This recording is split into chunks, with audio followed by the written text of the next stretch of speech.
Lei de adoração. Objetivo da adoração. Em que consiste a adoração?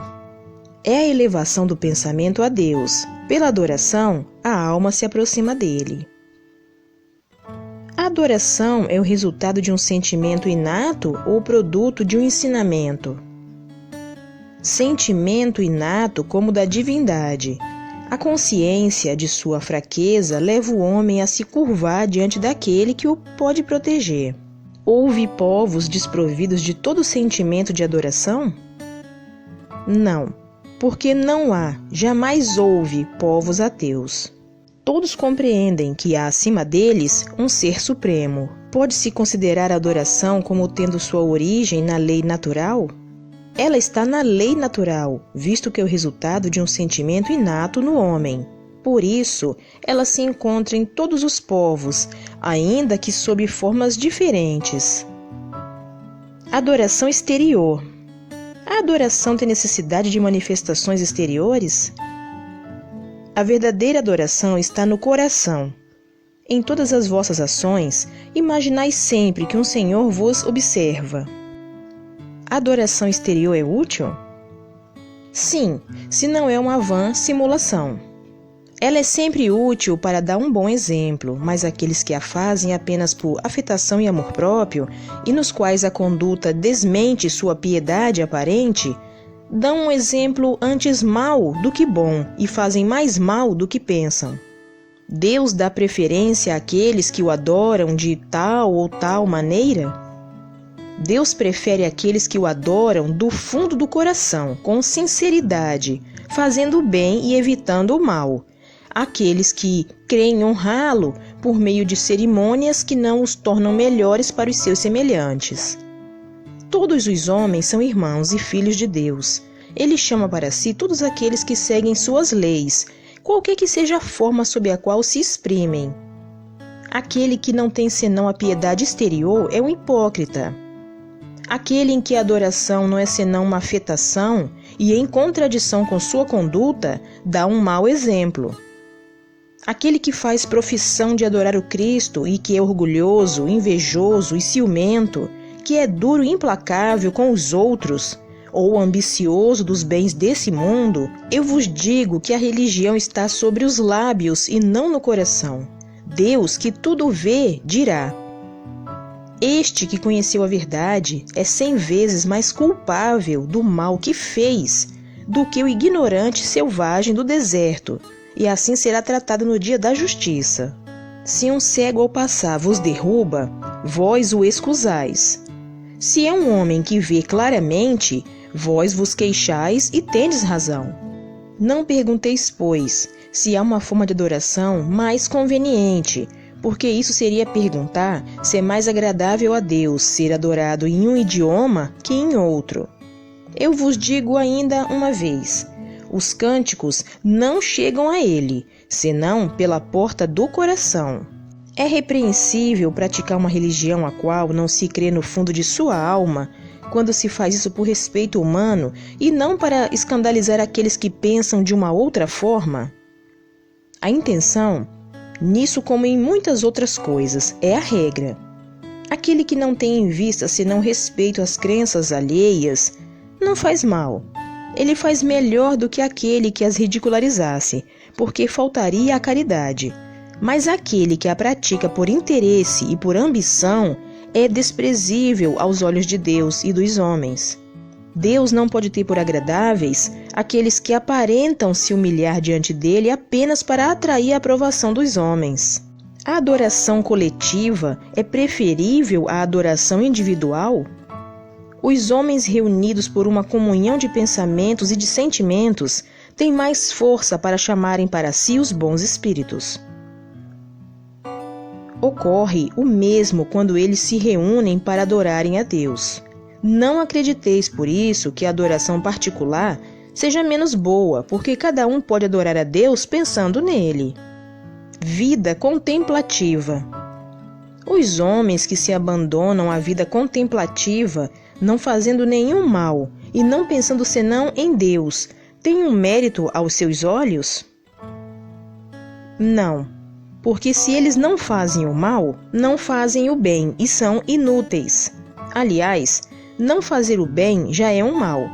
Deus quer que se pense nele, mas não quer que se pense apenas nele, visto que deu ao homem deveres a cumprir sobre a terra. Aquele que se consome na meditação e na contemplação não faz nada de meritório aos olhos de Deus, posto que sua vida é toda pessoal e inútil à humanidade. Deus lhe pedirá contas do bem que não haja feito. Da prece. A prece é agradável a Deus?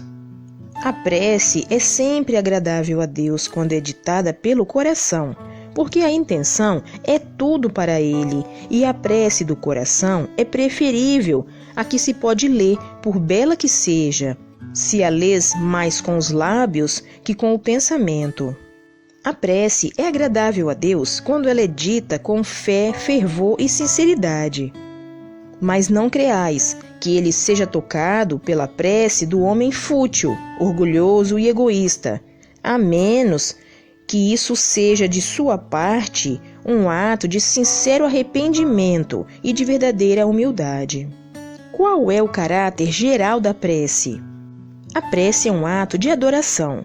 Orar a Deus é pensar nele, se aproximar dele e colocar-se em comunicação com ele. Pela prece, pode-se propor 3 coisas: louvar, pedir e agradecer. A prece torna o homem melhor? Sim, porque aquele que ora com fervor e confiança é mais forte contra as tentações do mal, e Deus lhe envia os bons espíritos para o assistir. É um socorro que não é jamais recusado quando pedido com sinceridade. Como ocorre que certas pessoas que oram muito sejam malgrado isso, de um caráter muito mau, invejosas, ciumentas, coléricas, carentes de benevolência e indulgência e mesmo algumas vezes viciosas? O essencial não é orar muito, mas orar bem. Essas pessoas creem que todo o mérito está na extensão da prece e fecham os olhos sobre os seus próprios defeitos. A prece, para elas, é uma ocupação, um emprego do tempo, mas não é um estudo delas mesmas. Não é o remédio que é ineficaz, mas a maneira como é empregado. Pode-se utilmente pedir a Deus que nos perdoe nossas faltas? Deus sabe discernir o bem e o mal. A prece não oculta as faltas. Aquele que pede a Deus o perdão de suas faltas não o obtém, senão mudando de conduta. As boas ações são as melhores preces, porque os atos valem mais que as palavras. Pode-se orar utilmente por outro? O espírito daquele que ora age por sua vontade de fazer o bem. Pela prece, ele atrai para si os bons espíritos que se associam ao bem que quer fazer. Possuímos em nós mesmos, pelo pensamento e a vontade, um poder de ação que se estende além dos limites de nossa esfera corporal. A prece por outros é um ato dessa vontade. Se ela é ardente e sincera, pode chamar em sua ajuda os bons espíritos, a fim de lhe sugerir bons pensamentos e dar-lhe a força do corpo e da alma de que necessita. Mas aí, ainda a prece do coração é tudo, a dos lábios não é nada. As preces que fazemos por nós mesmos podem mudar a natureza de nossas provas e desviar-lhes o curso? Vossas provas estão entre as mãos de Deus, e há as que devem ser suportadas até o fim. Mas então, Deus tem sempre em conta a resignação. A prece chama para vós os bons espíritos que vos dão forças para suportá-las com coragem. E elas vos parecem menos duras. Já o dissemos. A prece não é jamais inútil quando ela é bem feita, porque fortalece e já é um grande resultado. Ajuda-te e o céu te ajudará, sabes isso? Aliás, Deus não pode mudar a ordem da natureza ao capricho de cada um, porque aquilo que é um grande mal sob o vosso ponto de vista mesquinho e a vossa vida efêmera, é frequentemente um grande bem na ordem geral do universo. Depois, quantos males não há de que o homem é o próprio autor por sua imprevidência ou por suas faltas? ele é punido pelo que pecou. Entretanto, os pedidos justos são mais frequentemente atendidos, como não pensais. Credes que Deus não vos tem escutado porque ele não fez um milagre por vós? Enquanto ele vos assiste por meios tão naturais que vos parecem o efeito do acaso ou da força das coisas. Frequentemente, ou mais frequentemente mesmo, ele vos suscita o pensamento necessário para vos tirar da confusão. É útil orar pelos mortos e pelos espíritos sofredores, e nesse caso, como nossas preces podem proporcionar-lhes alívio e abreviar os seus sofrimentos? Têm elas o poder de dobrar a justiça de Deus? A prece não pode ter por efeito mudar os desígnios de Deus, mas a alma pela qual se ora experimenta alívio, porque é um testemunho de interesse que se lhe dá. E o infeliz é sempre aliviado quando encontra almas caridosas que se compadecem de suas dores. Por outro lado, pela prece, provoca-se o arrependimento e o desejo de fazer o que for preciso para ser feliz. É nesse sentido que se pode abreviar sua pena, se por seu turno ele ajuda com boa vontade.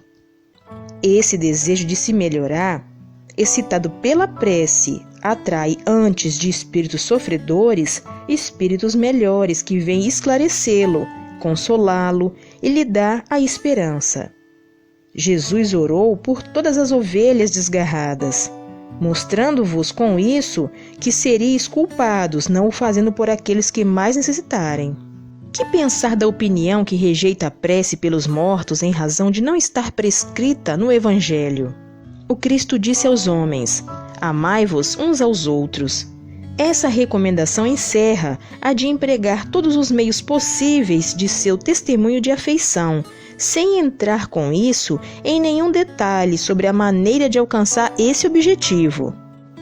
Se é verdade que nada pode impedir o Criador de aplicar a justiça, da qual ele é o tipo, a todas as ações do Espírito, não é menos verdadeiro que a prece que lhe endereçais por aquele que vos inspira afeição, é para ele um testemunho de lembrança, que não pode senão contribuir para aliviar seus sofrimentos e consolá-lo, desde que ele testemunha o menor arrependimento e então somente é socorrido. Mas isso não o deixa jamais ignorar que uma alma simpática ocupou-se dele, lhe deixa o doce pensamento de que sua intercessão foi-lhe útil. Resulta necessariamente de sua parte um sentimento de reconhecimento e de afeição por aquele que lhe deu essa prova de amizade ou de piedade. Por conseguinte, o amor que o Cristo recomendou aos homens não faz senão aproximá-los entre si. Portanto, os dois obedeceram à lei de amor e união de todos os seres, lei divina que deve conduzir à unidade, objetivo e finalidade do Espírito. Pode-se orar aos Espíritos? Pode-se orar aos bons Espíritos como sendo os mensageiros de Deus e os executores de suas vontades. Mas seu poder está em razão de sua superioridade e depende sempre do Senhor de todas as coisas, sem cuja permissão nada se faz. Por isso, as preces que se lhes endereça não são eficazes, se não são agradáveis a Deus. Espero que você tenha gostado deste estudo. Clique no joinha se você gostou. Se inscreva aqui no canal para ajudar no crescimento.